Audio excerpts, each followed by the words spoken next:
ای دختر پروا مکنه ای جان و دلم گردی سرت گردم قربان سرت گردم هر جا که روی بازای که من هم سفرت گردم قربان سرت گردم قربان سیام که داره اویم قربانی همسایه قربانی همسایه باقی نمی جبار داره همون جبارش بگذاریم همون در کانال اینترنت یوتیوبش نمیپرتاید میبرد همه تماشا بکنن میبینن شرمنده از دور نگهیم است بسویش بینم مودی جانش بیره بودی قربان سیام که داره در رکت سیام که نداشته قربان یوتا تینجیه؟ تینجه؟ در برو همسایه جمع شدین همسایه گیردی خوندن جمع اومدین که در خونتون یه حافظه میده میگه حافظی داره کیه؟ کی میگه؟ همسایه ما خطی و چه؟ باید خوندستیم باید گفتن گیره اینجا ما بروگونو دارم شما باشه حافظی داره زنک چی میگه ای؟ او خریدین اوتر برو که نبود خرید گجا کدی گین نما خطی و چه رفتم ای بزرگ تو ده برو خرم کجا کدی گفتم تو تیار شده خطی ما درس میره تو آخه شما دو مخون نبود برو که خریدگی بودم یه همسایه دادم اوی؟ اینا اوچت همه ده مخون نیسته بعد میبری همسایه دمیتی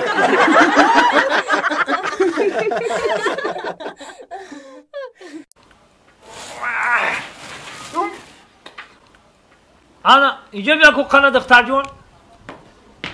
نه قناه تزا نغزی سازی میشه تصاد رحمت سازی چی کلت گرنگ ای سمری او سمری تینجیه او تنجی تا دختر جان نه نصیحتت میکنم اخ این 30 ساله شدی من بدونم خواستگار نداشته باشی بگم دختری من خواستگار نداره خواستگارا رفته اومده استیان همش ده ایش نمیشه ایش کم بغلای اوخی خیلی کلان نکر نیست دختر جون ما هم یک آرزو داریم که تو شو کنی ساق سلامت بری یا نویره دار شم یا چویره دار شم همین کلان که خواستگار آمدن نگو بگی نگیرم بگو مرده که باشه که همین سطسم خونه بدروره با من روزی شموخی ایده مرده که میفرده که هر روز سطسم خونه بدروره کجا تو بده خیلی مرده قوام 50 سم اوتا ایده بیه این خیلی مرده کیه که هر بگه 50 سم بگیره میدرو مرده ای اقلا 10 سمونی هر بگه اوتا خونه بدروره اما کی؟ لبه بچم همین یه سمانهش دامدین مرهی بگو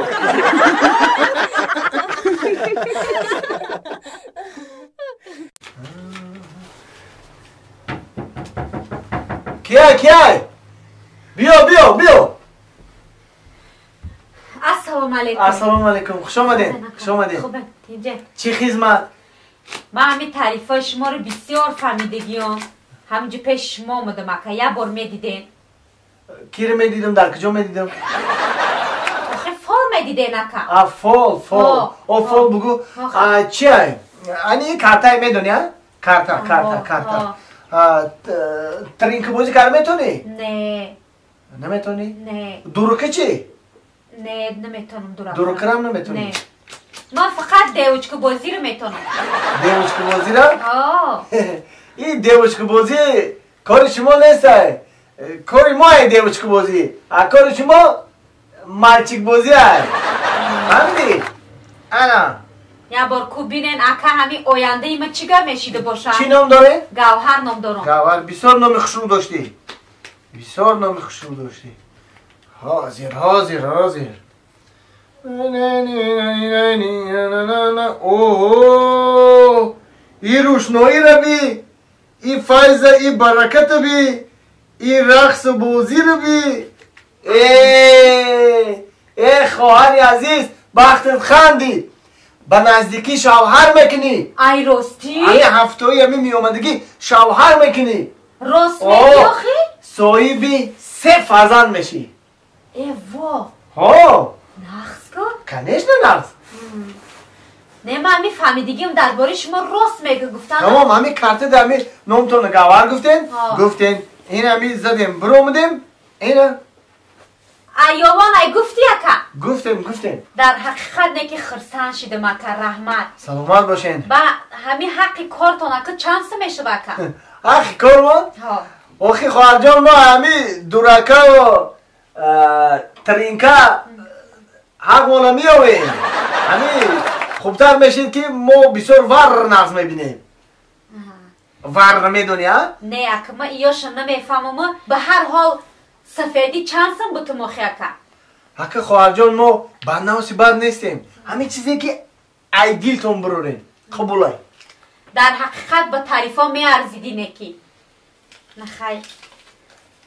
همین رو بگی ریزا هستی اکاخی؟ میگم که بسیاری بد نیستی یکون چیز ده چی بتیم؟ اینه رحمت دکن نصیب کنه ایره بی؟ نصیب کنه ای تحت دیل برواردم قبولای تشکر روی سفید برای کار معنی رحمت وقتی که فرزنده شدیم با خبر گیریم بو آبا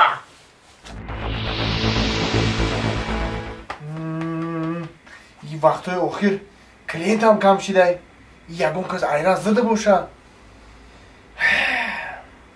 دروغ بسیار گفتیم دروغ آدمی را کند بی‌وقار دروغ آدمی را کند شرمسار دروغگو را یگون کس نغز نمیبینم اوه یگون کلین او بچی کیه بیاین معلومات بیاین موچیک بازی کن پینجای خواهر همش ای بی تو چی من همینجا پیشتام دودم دریادت هست نه دریادم نیست چه دریادت نیستن کی اومده بدین شما ما یا تقریبا 4 سال پیش آمدودم دریادت هست ای خواهر این روزا پیش من میلیون آدمو میه من ای کجا دریادم میمونم ما در روی میلیون آدمای تو چی کار دارم تو همه هر یک دو پیما رو گفتی دریادت هستی نه آخی چی گفته بودم مترم تو برو گفته بودی که صاحب شوهر میشی صاحب 3 تا فرزند میشی او نقص کو چی جای نقصی شای همینجا صاحب 3 فرزند کو شیدم او نقص کو چی جای نقصی شای آخی صاحب 3 فرزند کو شیدم صاحب شوهر کی میشم ای کارتون کنه شده یو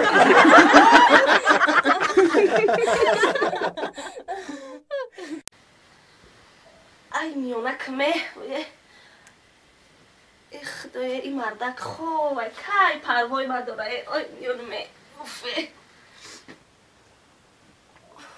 اونم بی خواه مردک ای مردک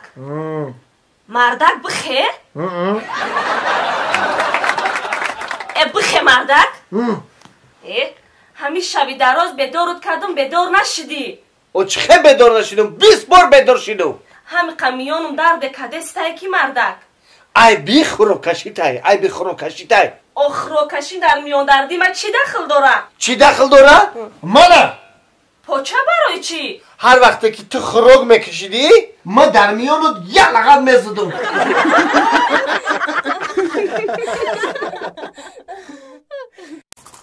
این پشه رو سر کنی چون میکنه بیزار شدیم این پشه کور پشه آخری یا همین چی همین پرابلم های سر کردن خواهد دروی که پلاتین زختی سر که میره آخری آخی ای مردک اوی حولی ای همین سرم که کنیم با آمدن میگرن ای درختا چسبیده خیسته آمده ایست یعنی خیمه چه خیلی کنم یا من مگزینا دو میفروشن این خیلی پشه قپر یا تا خیلی خرید بیارمون ولوی ساده او خونده ای خواندمون هم پشه رو میخواه سازه اما مردک همین شگر این راستی رفتی آمدی وضعیت هستن یا ماشین خریدی همین آشنای گیرد اطرافت همه ای همینجا کوچیدن رفتن بیا بریم ایشر یا خونه بخریم نه پشه میگی نه کورپشه میخریم دو سه خونه هاشو میخریم بگاه که بیزار شده من پشه کورپشه اینه من رفتم ما تا چند بارا گفتم که همون مبلغی که 2 حجره خریدن ای وای ما تا گفتم که همون خونه که 2 خونه خریدگی بودن کو او خب ای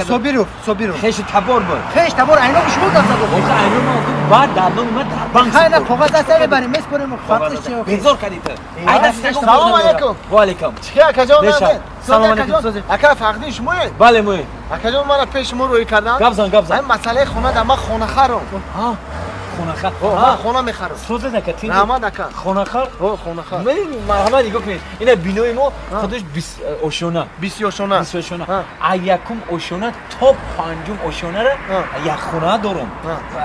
بجایی ده نه بجایی دارم برای دوستا رفیقا خوش و تبار اینا برای شما که ای تهدید خونه خره گوش کاکا من یکم حجم در کار نیست من فقط 20 اوشونه در کار 20 اوشونه برای چی یکم دیم سیم چور پنجم نیو 19 هم نیو در 20 راستی که واقعا همین حوالی ده زندگی بکنم حوالی ده خانه زمینی ده فهمیدم همین پاشا ماشا بزرگ شدم برای همون من 20 در کار پاشا چی ده خونه داره در اینجا و تو پاشا 20 مترش میره اکا اما به حضور خواه میره